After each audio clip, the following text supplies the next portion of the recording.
Everyone, thank you for joining us today. Thank you for getting up early. Thank you for staying up late. It's so great to see people joining in from around the world.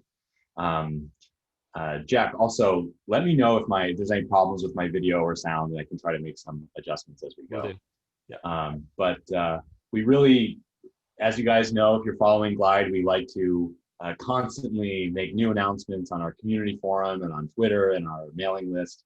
But one of our most special occasions is when we can invite you live to show you some new stuff together. We have a lot of new things to show you today, so I don't think we're going to do Q&A like we normally do, but we also have a lot of new features coming towards the end of the year. So I'm sure we'll get another webinar going. But anyway, thank you for joining this one. We're going to run through some of the announcements we've made recently about improvements to our data editor and improvements to the privacy and security of Glide apps. And then we're going to show a feature we haven't announced yet. If you're on our community forum, you probably, the cat's out of the bag there. But we're really excited to show you something that's in early development. It's available starting today, and you're going to hear a lot more about it in the coming weeks. So let's get started. So for those of you who are joining us today for the first time, maybe you saw a retweet on Twitter, there's this webinar, you're curious about Glide, but you haven't really used it before. I'll just give you like a 2-minute demo of what Glide does. So Glide lets you turn Google Sheets, spreadsheets into apps that you can instantly share with anyone as a web link, and you can customize their functionality and their look and feel. So I'm on a development server here, so there's some extra warnings that we can just ignore for now. But I'm going to pick a sheet from my Google Drive. And also another thing about the staging server is it has to wake up in the morning. It can be sometimes cold overnight. But for example, many companies have a spreadsheet with employee data, a list of your employees, your contractors. And if you pick one of those spreadsheets in Glide, Glide will analyze the information and it will make you a default app that you can share with anyone that shows the information in a way that you might expect to consume it on a mobile device, a tablet, or your web browser. So right now, Glide is loading the data from the Google Sheet and running a bunch of heuristics over it, seeing what looks like an email address, what looks like a name, what looks like a photograph, and it assembles it into this default app that you see right here. And then the idea is that you can start to customize it. You might want a more compact layout depending on what type of information you're showing. But a list is a pretty good way to show a bunch of employees. And you can see Glide automatically adds interactions that you would expect to have in an app. So we want to find someone who's in design at our company. We can search for the designer and find their information. And then Glide makes it super easy to customize how the app looks. So for example, this first element on the page that's automatically been designed for us is a title element. And Glide, for some reason, didn't pick up the fact that we have pictures of our employees in our spreadsheet. But if we pick the photo as the photo property of the title, it will appear in the app. And now if we go to any other employee, we'll see their photo as well. So it's this sort of data-driven design process. We specify the design on one page and it gets applied to all of them. So that's Glide. And when we're ready, we can publish this app and Glide will give us a link, just a normal web link that we can share with anyone by emailing it to them or tweeting it out. And anyone who visits this link will be able to use the app and add it to their home screen. So that's Glide. Now on to some of the improvements. So like I said, Glide loads data from Google Sheets. And here's a Google Sheet with 25,000 rows of data. So a lot of data, it's a sales data. We have an all new data editor in Glide, so you can see the same data set and you can scroll through it extremely quickly. And we're always improving this interface with new keyboard shortcuts, the ability to edit your data, and the ability to add rows. We want to create a first-class data input management and editing experience within Glide. Now, even people who have used Glide before will see this and they'll say, why would I use a version of Google Sheets in Glide? well, why are you guys recreating what Google Sheets already offers? Wouldn't I just use Google Sheets? And Glide has some very powerful additions on top of the idea of a spreadsheet that aren't present in Google Sheets. So just as an example, here's this 25,000 sales records in this app. And then these are all the countries that our sales records refer to. So one thing I might want to do in my app is show the total revenue per country. Now you can do this in a spreadsheet, but it requires pretty sophisticated spreadsheet knowledge. But in Glide, what we can do is we can make what we call a relation. So we want to relate every country to the country column in the sales sheet. And we want to match multiple. We're going to call this country sales. So now we have this, we call this a computed column. Each one of these rows, Glide will take the country, it will find every sales record for that country, and it will put it in a list here. And now we can do a further calculation on top of this country sales list. So let's say we want to sum the revenue. So we're going to do a roll up, and we're going to go to the specific country sales total revenue, and we're going to calculate the sum. And we'll call this total revenue. So now we have a calculated a sum of all of the revenue of all of the sales on a per country basis. And this is a pretty sophisticated data operation that is very tricky to do in like the Excel Google Sheets programming language, but we try to make it really easy for anyone to do in Google Sheets. And now you could chart this or show it in a list, or show it in your app in any way you want. And it will instantly update as you get new sales in the spreadsheet, new countries are added, or countries are removed, or numbers change. This will recalculate and it will stay up to date with your data set. So that's just a quick explanation of why in the world are we working so hard on something that looks kind of like the Google Sheet you already have inside of Glide. It's that we have a lot of these powerful calculation features that are really useful in real world apps. So moving on from that, I'm going to go back to this directory example to talk about some of the new privacy features we've announced. Ooh, I got better lighting over here. I have the worst lighting of all the panelists, and I'm the one doing all the talking, except for Robert at the end. Yeah, making software is very tricky. The goal at Glide is to create 1 billion new software developers.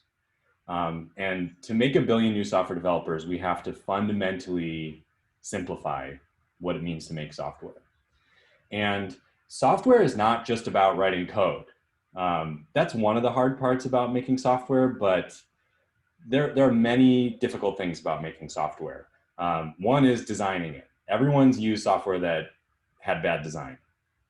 That's a tricky part about making good software. Another important one is distribution. How do you share your software with people? How do you update it with new features and fixes? That's a genuinely hard problem. These are the problems we're interested in simplifying as much as we can at Glide. Another one is security. Now, just because you know how to code does not mean that you can make secure software that protects your users, your customers, and your employees' data. That's a special art and a skill on top of just writing code. So we've been really investing over the past 2 months on giving you guys new, easy to use features to make your apps more private and more secure. So the first one I want to show is one of the simplest ones. It's called protected columns. So here we have an employee directory app made from a similar spreadsheet that I showed earlier when I made an automatic employee directory app. And one thing you can see is among the details for our employees, we have the date of birth.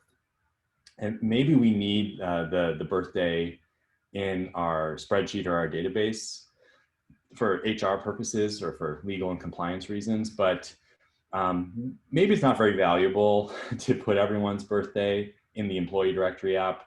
And also it could present a risk. That's quite personal information. So in Glide, we have this new feature called protected columns. So you can pick any column and you can mark it as protected. And we will show you a dialog that explains the feature a little bit better when you first try it. And when you protect a column, it goes into this sort of like password mode in the data editor. You see these asterisks because it's now secret. And what Glide does is Glide prevents, Glide no longer stores this information. And as far as Glide is concerned, all of these cells with the birth date in them are empty. And one way you can confirm that is if we go back to the app, you can see that the birth date is not even shown anymore. Because in Glide, if you have a component that's showing some information and the information is empty, usually the component just disappears. So it's still on the page. It's right here, but it's invisible. It has no information. So this is just a very easy way to just subtract whole columns of information from being used in your app. And then the apps will never download them over the network. Okay, the next the next security feature I'm going to show is a little bit mind-bending. One thing you can do in Glide is you can assign a sheet as your user profile sheet. And when new users sign up for your app, they'll get their own row in this sheet where you can add profile information for them and you can use it in the app. And we have this new option for our private apps called role. And I'm going to do a transformation on this app. I'm going to set each user's role as their office location. And now when we look at our preview as switcher, this lets us impersonate different users of our app while we're developing it to see how they would experience the app. Because Glide can customize the information that's shown to each user depending on what email address they sign in with. We can see now that these are annotated with their role, which in this case, we made the role the office location. And you can see switching doesn't really have any effect here. We have to take one further step. In our data editor, we pick a column and we can make it the row owner. So this is the mind-bending step a little bit. What we're doing here, when I make this row owner, I'm saying only let each user download rows with the location that they are also a member of. And what we've just done is we've segmented our whole employee database by location in a secure way. And like I said, it's kind of mind-bending. So if you're a little bit confused, I totally would expect that. This is a very powerful feature with many uses. But what you can see is as we pick different users, we load different rows in the data editor. So if we pick Marie, our CEO, who's at Elcott Road, we only see Elcott Road rows. And if we switch to someone in the Smithville Ave office, they get an entirely different data set as well. And if we go over to the app and we switch between these, if we go to Elcott Row, the app is going to filter down just to the people who are in that office. So we've made an app and maybe we have many different locations in our company and we want an employee directory per location. This roles feature will let us securely divvy up that data. Let's see, the corner office. Oh, there's quite a few people in the corner office. This lets us securely segment the data by role, which you can use in a flexible way. Cool. One more security feature I want to show you guys, and it involves some audience participation. So it's the final app I want to demo. If you can scan this QR code to access this app, I want you to sign into it. So go ahead and open your camera on your iPhone or your Android device and hold it up to your screen. And if you're watching this on your phone, sorry. Well, actually, I can paste it in the chat. 1 second. To panelists and attendees. While you guys are figuring that out, we just need a couple people to sign in for the demonstration. If we go into our privacy settings, this is a new feature that we're very excited about. And we call it anonymous user emails or virtual user emails. We don't really have a fixed name for it yet. But what this does, when a user signs into the app, we still create a user profile for them, but we assign them an anonymous email address that is totally opaque to the developer. So if I reload the data, we can see who signed in so far. If I go to my voters, this is all of you as you've just been signing into this app on this webinar. So you can see, before I had some sample data in here, and this is, it looks like someone has actually voted. I didn't think that would work. But you're signing in with your real email address, and you can't tell that this feature is enabled if you look at your profile in the menu of the app, you'll just see the email address you signed in with. But we are not storing your email address in the Glide app or in the spreadsheet anymore. This is just a totally anonymous email address. So you can still sign in from multiple devices and your data will follow you, but this feature will prevent Glide from knowing your actual email address and storing it in a way that's easy to leak or easy for the developer to see. So we think this feature will be standard on our free tier at some point, but you can enable it today. And we really encourage you, if you do not need to actually have the email address of your users, you should definitely turn this on for more privacy for them. All the other features will still work the same. Okay, so those are all the privacy features we've added. Now it's time to turn to the new thing that we haven't talked about yet. So for the purposes of demonstration, I have an app that lets us vote for an office manager. And it looks like some of you guys are casting votes. So some of you have signed in and you cast some votes already. So what we do, we have this list of candidates, and then we have a pie chart showing us the results of the vote.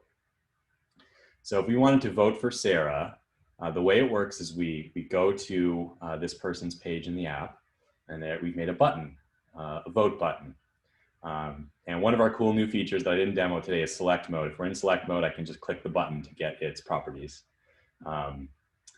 This button has just an action that we've had in Glide for a long time that's called show form.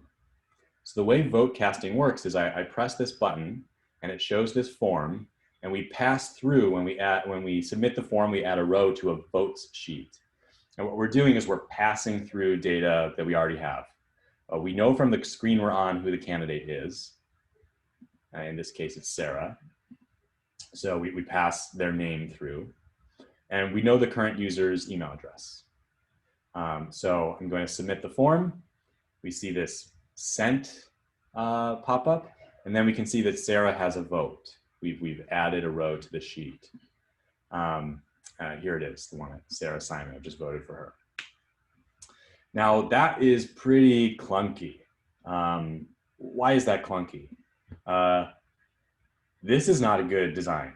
This is an empty form. This is an extra step. So what you should do is you could add some text to the screen and put a custom value in, and you could make it large, and you could say, please press submit to vote. I'm sure if you've built Glide apps before that you've done something like this. But we're introducing a lot of features today that make this a lot easier. So the first one, wouldn't it be nice if just pressing the button submitted the form without showing us this empty screen? So we have a new action called add row. So I'm going to just add a row to the votes sheet where the voter is the current user and the candidate is the name on the screen. And you can see we show you some sample values here. So now let's go vote for someone else. Let's vote for Alina. I just tap vote and Alina receives a vote. You see she's got 2. And I tap it 2 more times and she has 4. And some of them are ephemeral because I think everyone's voting at the same time. Let's not use this in any official elections yet. This is on our staging server. Many of you might even be experiencing the updates to this app, and you can press this button. But this design is still not very good because the user doesn't get any feedback. They press this button to cast a vote, and for all they know, it didn't work. So our big new feature we're calling custom actions. And a custom action lets you put together many individual actions into a sequence. So let's create a new action. When you choose create new action, you're going to go into this environment where you can build action sequences. So what we would like to do is we'd like to add a row to the vote sheet where the voter is the current user and the candidate takes their name from the screen. And then we're going to show a notification that just says you voted. And we're going to give this action a name, vote. Okay, now let's go to another person, vote. You press vote, we got a confirmation. And it also, if we go to the vote sheet, you can see we're casting a lot of votes now because I asked you guys all to sign in. Here is the row we added. So it's quite simple. It's just casting a vote, and it's also showing a notification. It's just doing 2 actions, but we can still do better. So let's go in, let's edit this action. After you vote, I would like to go back. Let's navigate. So you tap vote, it appends the row, it goes back, and it shows the navigation. So 3 steps. And already you can see like we're drastically improving the usability of this app because once you vote on something, you're kind of done and you might want to go back up to the top level. Maybe you're checking off a task or an inspection in an app for work.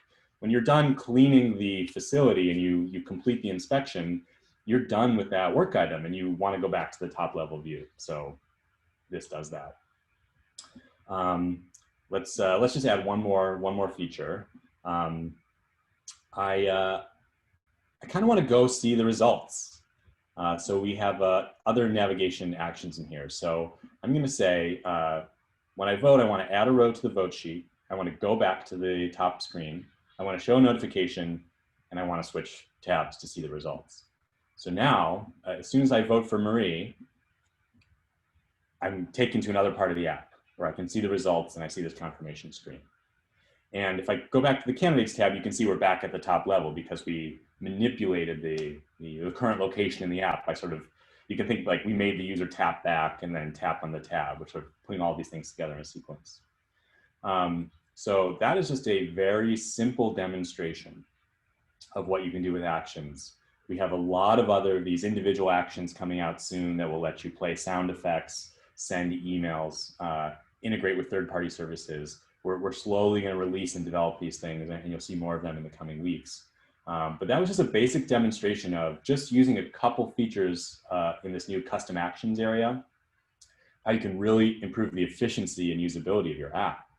And this really takes Glide's power to the next level because traditionally Glide has been able to, the way you edit your data in a Glide app is you can click to edit a row or you can add a new row, but you couldn't sort of subtly manipulate your data by just pressing a button or checking a checkbox. But we're going to start to make these attachment points for these custom actions so that as users interact with your app just normally by viewing a page, pressing a button, deleting something, adding something, that you can trigger one of these actions that will have a bunch of interesting consequences. So speaking of interesting consequences, we've got Robert Petito joining us today of Glide community and Glide expert fame. And within hours of discovering actions in our development environment, before we'd even started talking about it, Robert was really doing some cool tricks. So I'm gonna turn over to him if I can figure out how to do that. Please stop share. There's Robert. And Robert's gonna demo, let's see. Jack, do you know how I do it? Maybe Jack, or Robert, do you request to share? You can just start sharing a screen. It will be fine. Yeah. Okay, great. Robert's going to show some of the alchemy he's been up to with his new custom actions feature. Everyone is super excited in the chat, David. Whilst you were talking, everyone's saying, great. I love it. Yes, if anybody knows anything about me from the forums, I like to push Glide to the boundaries. I like to see what's possible, right? And actions, this flow of actions is one of the things I've been most looking forward to for the past month or two when I started hearing the birds talk about it a little bit here. And so the moment it was rolled out, I wanted to play around with it and see what was possible. So David showed you some really nice, a nice web flow or a nice flow of actions based off of a single component, right? So that one component, that button, does a series of things. In addition to having a sequence of actions for your components, you can also have conditions set for those components. So that way your components can actually function in multiple ways or have multiple conditions set up in order to make your app even more dynamic. So taking a look at this app here, I have just a fairly simple posting app. So this one's posting food items and recipes, right? So I have a user profile, I have posts, and the premise is I can visit these posts and get some more information about it. I can like it and so forth, right? But what if I want to gate this content? right? So sometimes I want my action to be the view details action, where I can click on a post and then dive in. But what if I want to, again, gate the content? So I need to have some certain criteria first. So here you see I have 3 posts that are members only. And this is set based on a column in my post sheet called access. So some are free and some are member posts. I then have an if then else running to verify to see if I have access to that post or not. So if it is a free post, then I have access. You see it's not members only. Okay. In addition to this if then else, I also have whether or not you are a paid member. So it's looking up a user column at my paid status. If I'm a paid member, okay, then you'll see I also don't have this enter value. So it also is a column that I can access. In all other cases, I am members only. So in addition to setting those compound actions, oh no, I have to refresh. In addition to setting those compound actions for a component like a button that David showed you, you can also set compound actions or these action flows for inline lists, because inline lists have an action component as well. So here, if I go to my features section of my properties here, and I can see that I have a compound action here. In addition to setting up just a flow of actions, you can also set up conditions. So here I'm looking at that icon or that column that showed whether or not I was a paid member or not. And I can see that if I have the column set up so where it needs members only, well then instead of viewing the details like you see in these conditions, instead it's going to take me to a screen where I need to join and become a member. Okay. In addition to that, once I become a member, it'll skip this condition and go to the next condition. And so with this condition, now I can view the details, but first maybe I want to track the views of those posts to see how popular these recipes are. So now I can increment a views counter by 1. So I have a column called views, and every time a user visits it, it'll increment by 1 to get a total number of views for that post. But we also want to make sure that they're unique views. So that way I, Joe user, can't run up the view total, right? So not only am I incrementing by 1, but I'm also going to set a user specific column using the new set columns action. I'm going to set my user last visited column, which is a user specific column, to the current date and time. And if that user last visited column is empty, okay, which means I haven't yet set the current date and time, then it will increment. So if I have already visited the post, it'll skip this condition and just have the action of view details and not increment by 1. All right, so let's see this all in action. I'm gonna go ahead and save my compound action here. And you can see that when I visit a post, like I just visited this one, my view counter went up to 1. But when I return to the post, it doesn't further increment.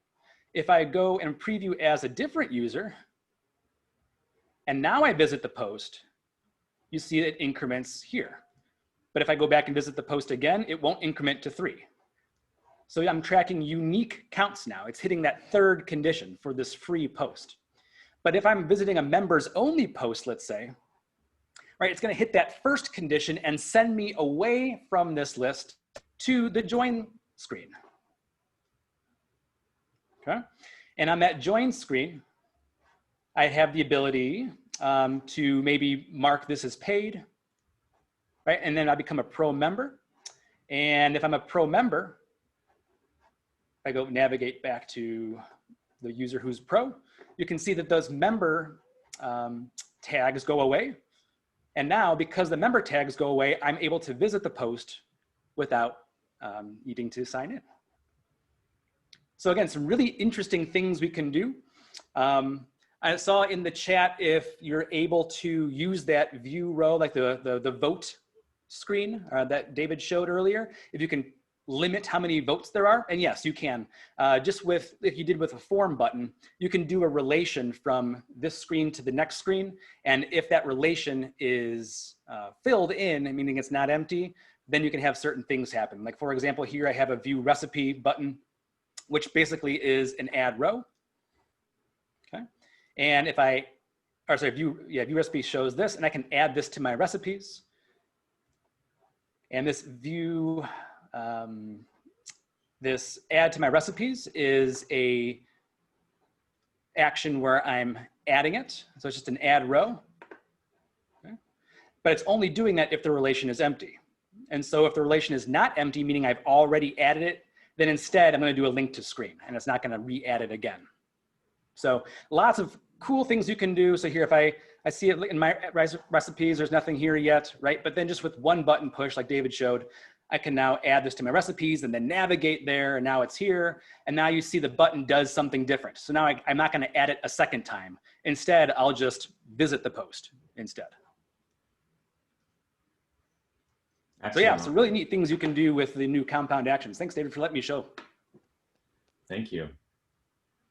Yeah, just to summarize, everyone, our goal with Glide, we started with this inspiration of spreadsheets, and we said spreadsheets are this technology that's been around for 40 years. People can use it for anything, and it's built of these pretty simple concepts: rows, columns, cells, values, and formulas.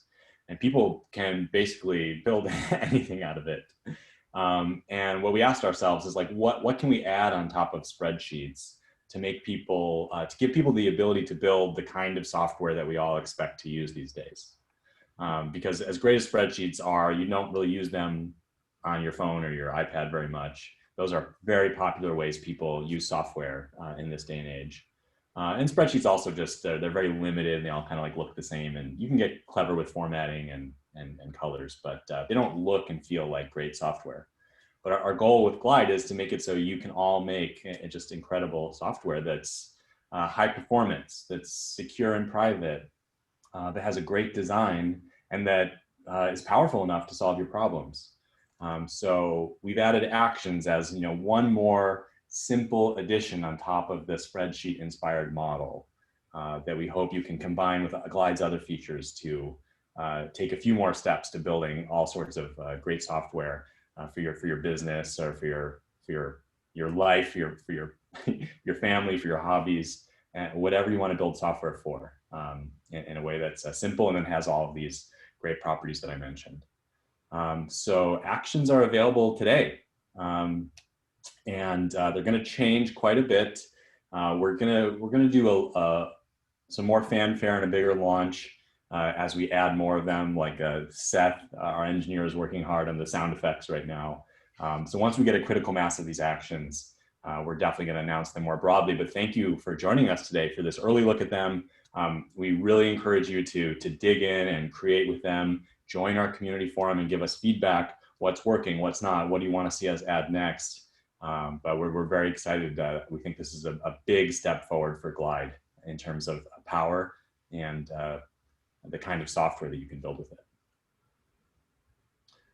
All right. Thanks, Robert. Thanks, Jack. Thanks, Mark. Thank you, everyone, for joining. We'll see you on YouTube, and we'll see you on the forum. Thanks, guys. Bye.